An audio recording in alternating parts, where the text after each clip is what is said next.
Hey guys, welcome to study IQ. और इस video में हम बात करने वाले हैं यूके के प्रस्ताव के बारे में। यूके ने यूएसए को एक प्रस्ताव दिया है कि क्यों ना हम एक इंटरनेशनल अलायंस बनाएं जिसका नाम होगा D10, मतलब कि डेमोक्रेसी 10 मेजर डेमोक्रेसीज का ग्रुप, जिसमें India, Japan, South Korea, US, France major countries शामिल होंगी ना। ये जो अलायंस है ये काफ़ी यूनिक होगा क्योंकि आइडिया यहाँ पर ये है कि ये एक एंटी चाइना अलायंस है। हालांकि ये ओपनली ये कहेंगे नहीं, मगर इस अलायंस का मेन मकसद ये है कि इन 10 कंट्रीज में 5G से रिलेटेड जो भी इक्विपमेंट होगा, जो भी नेटवर्किंग होगी, जो भी काम होगा 5G से रिलेटेड, वहां पर ये कंट्रीज आपस की जो कंपनीज हैं उनको ही बिजनेस देंगी। चाइना की जो मेजर कंपनीज हैं, फॉर एग्जांपल हुआवे, उनको एक्सेस नहीं मिलेगा इन D10 कंट्रीज का। तो ये प्रस्ताव है, again this is very controversial. अगर ये पास होता है और इंडिया इसका पार्ट बनता है तो ऑब्वियस सी बात है चाइना की तरफ से काफी इश्यूज होंगे, वो प्रोटेस्ट करेंगे इस मूव को लेकर। हो सकता है कि चाइना अपना खुद का एक ग्रुप बना ले जहां पर Pakistan, North Korea, Russia, various countries वो ऐड कर सकता है। That remains to be seen as well. मगर अभी के लिए यूके का ये प्रस्ताव सामने है। अब देखना यह है कि क्या ये इंडिया के लिए बेनिफिशियल होगा या नहीं। डिस्कस करते हैं, बहुत कुछ आपको जानने को मिलेगा। So I lot to know now. सबसे पहले बेसिक्स, ये जो 5G क्लब है इसमें यूके के हिसाब से कौन सी कंट्रीज होनी चाहिए। वेल, प्रस्ताव यहां पर यह है कि जो G7 कंट्रीज हैं, जिसमें आपको पता होगा ये सब देश आते हैं, UK, USA, Italy, Germany, France, Japan, Canada, ये सब कंट्रीज G7 में ऑलरेडी हैं। इनके अलावा 3 और कंट्रीज को ये ऐड कर देंगे, ऑस्ट्रेलिया, साउथ कोरिया और इंडिया, और तब तैयार हो जाएगा डेमोक्रेसी 10। ये ग्रुप आपस में ट्रेड ज्यादा बढ़ाएगा रिगार्डिंग 5G टेक्नोलॉजी, और सबसे इंपॉर्टेंट बात, कोशिश करेगा कि इनके देश में और इनके रीजन में चाइनीज कंपनीज की डोमिनेंस ना हो रिगार्डिंग 5G। अब एक क्वेश्चन आपके माइंड में आएगा कि ये सब करने की आवश्यकता क्यों आन पड़ी, हम क्यों चाहते हैं कि हम चाइनीज कंपनीज को 5G के नेटवर्क से बाहर रखें। वेल, आपको समझना होगा कि 5G रेवोल्यूशन एक ह्यूज स्टेप होगा फॉर मैनकाइंड। 5G टेक्नोलॉजी एक बार फैल गई, उसका जो इंटरनेट है एक बार फैल गया, तो उसके बाद आप देखोगे सड़कों पे काफ़ी बार दिखेंगी driverless cars, internet of things, बहुत ही मेजर डेवलपमेंट्स होंगी। तो उस पूरे ट्रांसफॉर्मेशन प्रोसेस में हमको चाहिए होगा बहुत सारा 5G इक्विपमेंट, क्योंकि आप ऐसा नहीं है कि ऑलरेडी जो टावर है, ऑलरेडी जो इंफ्रास्ट्रक्चर है, बस वहाँ पे आप जो फ्रीक्वेंसी है उसकी ट्यूनिंग करके 4G को आप 5G में कन्वर्ट कर सकते हो। नहीं, इट्स मोर कॉम्प्लिकेटेड। एक कंट्री को अगर 4G से 5G पे जाना है तो बिलियंस की इन्वेस्टमेंट करनी होगी, टावर्स में काफ़ी बदलाव होगा, जो सिग्नल रिसीविंग इक्विपमेंट होगा उसमें बदलाव होगा। तो it is a huge business. और यहाँ पे आज के समय दुनिया में सिर्फ 3 मेजर कंपनीज हैं जो 5G से रिलेटेड इक्विपमेंट बेचती है। एक है नोकिया, दूसरी एरिक्सन और तीसरी चाइनीज बेस्ड हुआवे।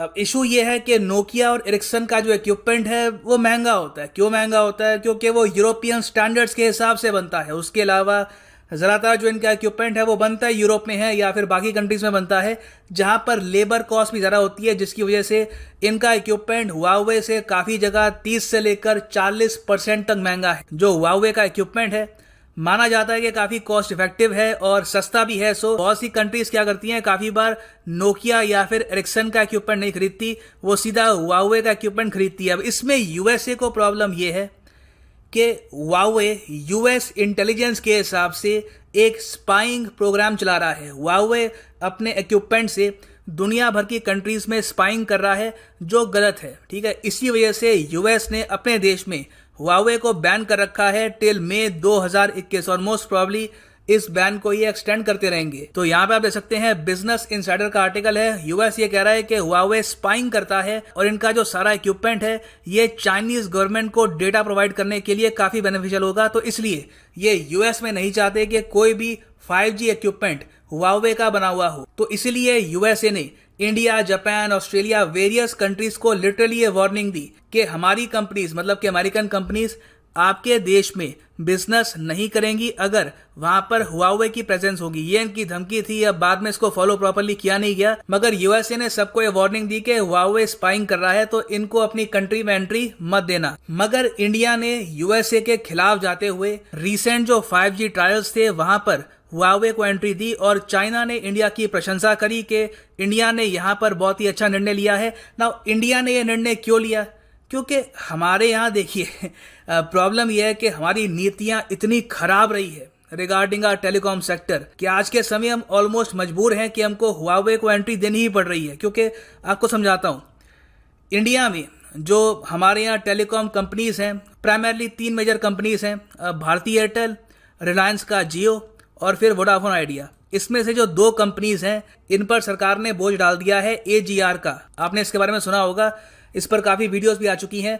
सरकार ने वोडाफोन आइडिया और एयरटेल दोनों को करीब 80 से लेकर 90,000 करोड़ रुपीस इनको पे करने हैं AGR ड्यूज के रूप में, जिसकी वजह से वोडाफोन आइडिया के जो को ओनर हैं कुमार मंगलम बिरला, उन्होंने यहाँ तक कह दिया था कि हम ये पैसा पे नहीं कर पाएंगे, हो सकता है कि एक टाइम पे आकर हमको वोडाफोन आइडिया बंद करना पड़े देश में। मगर सरकार ने इस सब के बावजूद इन कंपनीज को एक भी रिलीफ नहीं दिया। उल्टा आप ये सोच कर देखिए, इस पूरे कोविड-19 पैंडेमिक में टेलीकॉम सेक्टर ने टोटल इकोनॉमी में ह्यूज कंट्रीब्यूशन किए हैं।